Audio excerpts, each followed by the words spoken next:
All right, let's get into our first debate then. And I want to know if the Prime Minister should tell Elon Musk to shut up.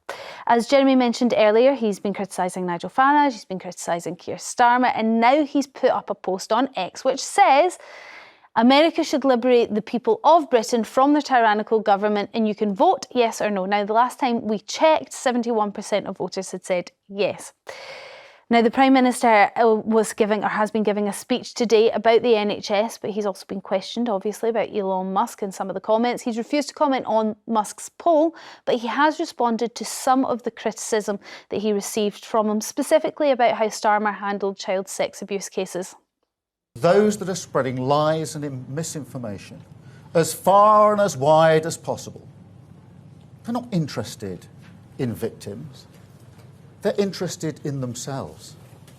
Those who are cheerleading Tommy Robinson, not interested in justice.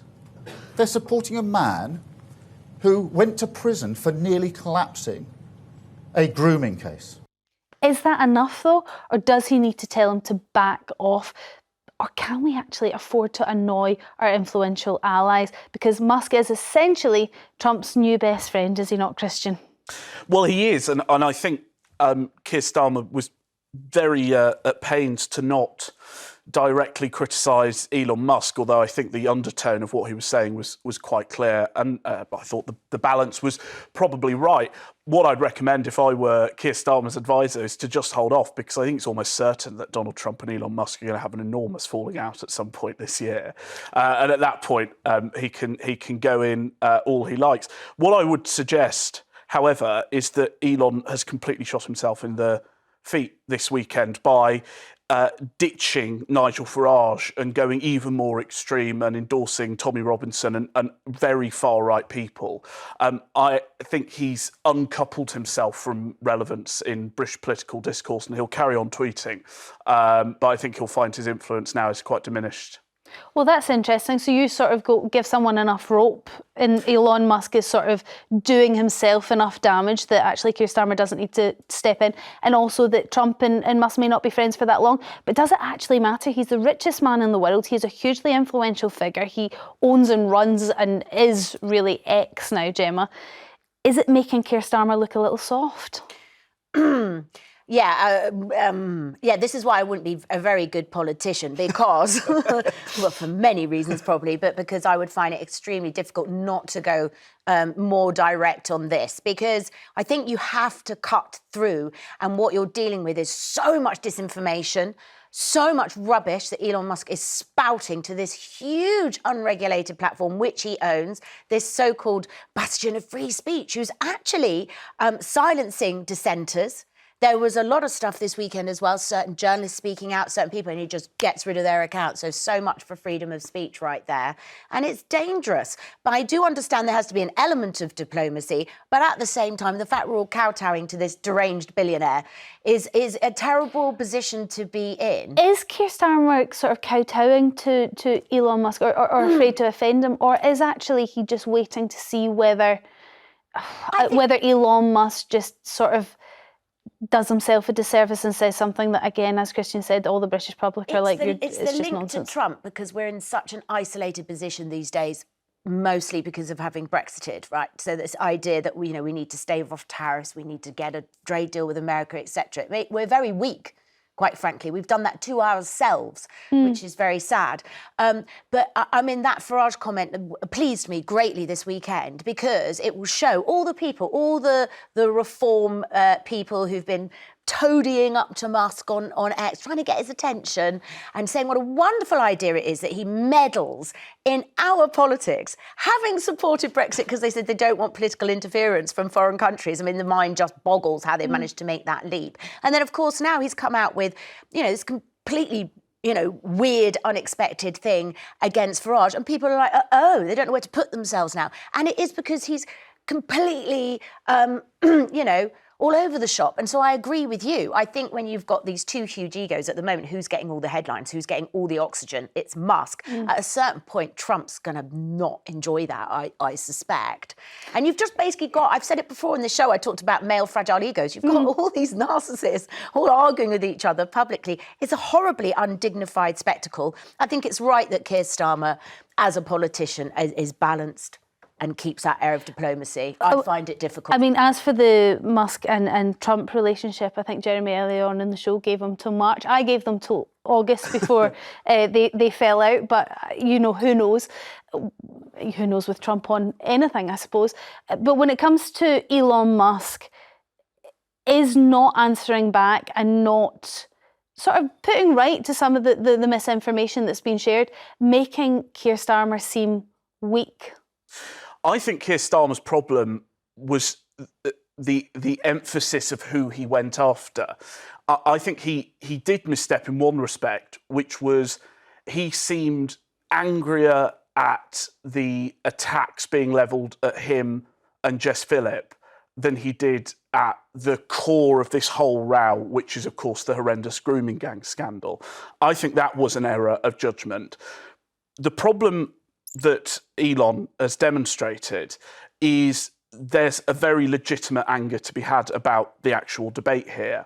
But the way in which you go about that debate, there's a fundamental difference between Nigel Farage and Tommy Robinson, for example. Nigel Farage is a politician who is making arguments in a sensible way. Tommy Robinson is at the end of the day, a thug who, as Starmer accurately said, is in prison for the right reasons. Elon Musk has made the exact same problem, which is he has undermined the debate on child sexual grooming because he has got into bed with the wrong people and with mindless right-wing thugs on this issue, and has, at the end of the day, damaged the reason why so many people are angry. But returning to Keir Starmer, I think he underemphasised the legitimate anger that many people who are not right-wing thugs in this country have on child sexual grooming. Would you agree with that, Gemma, actually, that was maybe a misstep? I think, wrong focus. His communication style could be stronger, full stop. There's something about cutting through. And I agree with you. It is time, when you hit a moment like this, you've almost got to be so clear, so direct and so emphatic and really cut through. And you're right, the grooming gang, we all know, we can all agree it's absolutely disgusting. However, actually, Andy Burnham was better yesterday. He was talking about the inquiries that have happened and how they've been quite localised and how they probably do need to be national and very, very quickly. And also how for 12 years that was under a Conservative government. You know, so let's just get the narrative correct and then let's decide, you know, the current government, it is up to them because they are in power to make this a national inquiry straight away and stop being so sensitive about the race issue within it. They can also bring out stats to say that sadly, you know, and, you know, there's victims at the centre of all of this, those disgusting ones by the Asian grooming gangs. Sadly, there's as many have been done by white men as well. So let's not make it racial tensions, but let's say who these people are. Let's drag it all out and be transparent. Okay. It hasn't done any good trying to be too sensitive. Let's go to the calls. Lynn from Suffolk, what's your view on this? Do you think Keir Starmer should tell him to back off at least? Well, I've been listening to what the panellists say, and it's extraordinary how much credence we give to Twitter and X run by this man. I mean, really, it's deplorable to conduct the proceedings on a government level through that. Personally speaking, I think less is best, and Keir Starmer could just say quite eloquently, pipe down, sweetheart. Look to thyself and leave it at that, an elegant silence. And it's absurd that everyone pawns over everything he says because he runs America, basically, runs the world if he's in charge of X, and so much credence is given to him. It is absolutely astonishing. I mean, I think quite a lot of people are leaving X at the moment. But you said two things there, which I think a lot of people will sympathise with your comment. You said that he should say, pipe down, sweetheart, and leave it at that, and silence is best. Well, they're two different things. Should he say publicly, pipe down, sweetheart, you know, stick to your own nest, or should he just remain silent on it and be the bigger person and take the higher ground and actually let Elon Musk talk himself into some dangerous waters and just make himself look a bit silly? Well, he makes himself look pretty silly anyway. But I just think that it wouldn't be offensive even to say that. It would just belittle him. And I think in that way it would be okay. He should have remained silent, in my view, and not given any credence to the man. Silence would be the most frustrating thing in the world for Musk. If he got no response, it would almost finish him off. He would be relentless going there and desperate. And then in the end, he'd tire of it. And his bully boy tactics shouldn't be allowed to work, and we shouldn't all dance to his tune and follow on Twitter and this sort of thing. He's the boss of it anyway. That's how he's made his money. And people do like debate. What they should do is just get on with their lives, just make sure and hold governments and councils to account. And incidentally, Gemma's point I thoroughly agreed with, but so many Labour councillors were involved in this. Okay, Conservative government, and then one has to look at the Crown Prosecution Service and everything across the board. No one's without a degree of blame and culpability. Okay, And I mean that's my view is. I suppose talking about the fundamental argument that this is all sort of sprung out from, but what we're talking about here is extreme criticism online from the richest man in the world towards Keir Starmer. What should he do in return? You've said belittle him. Christian, do you think that would be a good political move to say, pipe down, sweetheart? Those exact words? Well, the argument I suppose Labour will be thinking about is that polls show that Elon Musk is not popular in Britain. The vast majority of people do not view him positively. I think, as we said earlier, he's given himself enough rope at this point to hang himself. I also thought Lynn made a very astute comment, and I say this with complete self-awareness at the hypocrisy, but I do think that we, in the media bubble, in politics, in journalism, we are overwhelmingly obsessed with Twitter in a way that the vast majority of the British public aren't, and it drives so much of the debate. And I watched Laura Kuenssberg yesterday, who I think is a very good interviewer, but I thought it was very interesting how she didn't focus on the child grooming gangs. She focused on the Elon Musk tit-for-tat Twitter spat. And I thought that is emblematic of a media ecosystem that is too obsessed with things that are put on Twitter in a way that voters just aren't. And I think we need to become a bit more representative in that sense. Well, let's go back to the calls. Sasha from London, you're up next. Do you think we put too much focus on things or Twitter spats, things that are said online, particularly on X? Yes, absolutely. Good morning. Morning. I think that the media should stop giving him so much notoriety. And secondly, I think he's the ugly face of South African politics of old. I think that I think Keir Starmer should not pander to him, even though Keir Starmer has got he lacks personality and he cannot cut to the chase. And I think that's his problem. You know, yes, but is this not compounding that issue? I suppose that's what I'm getting to, is if that's how the general public feel about him, he's not cutting through, he's not communicating well, he's a bit bland, lacking in charisma, lacking in personality. Isn't this the moment that he can come out punching? But bland people can sometimes get things done. You know, I think it's that question of what do people want? Yes, you know, somebody like, you know, Trump comes across really quite bipolar and charismatic, but sometimes, you know, the government has only been in for a nanosecond. Yeah. You know, when we talk about the grooming, it's the grooming of majority young white ladies, but young people. We should look at everything in its totality. We've got the grooming, the Windrush, the post office, the blood scandal, the winter fuel. I mean, we would be here all day if we were.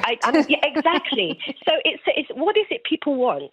You know, at the moment, we're coming out of a crisis and we have to find a way to get out of things. And by giving them, and the media, I just think should stop pampering to all of this narrative of, you know, I'm a child of a Windrush generation. And I've seen some ugly things during National Front and BNP and call it whatever you want.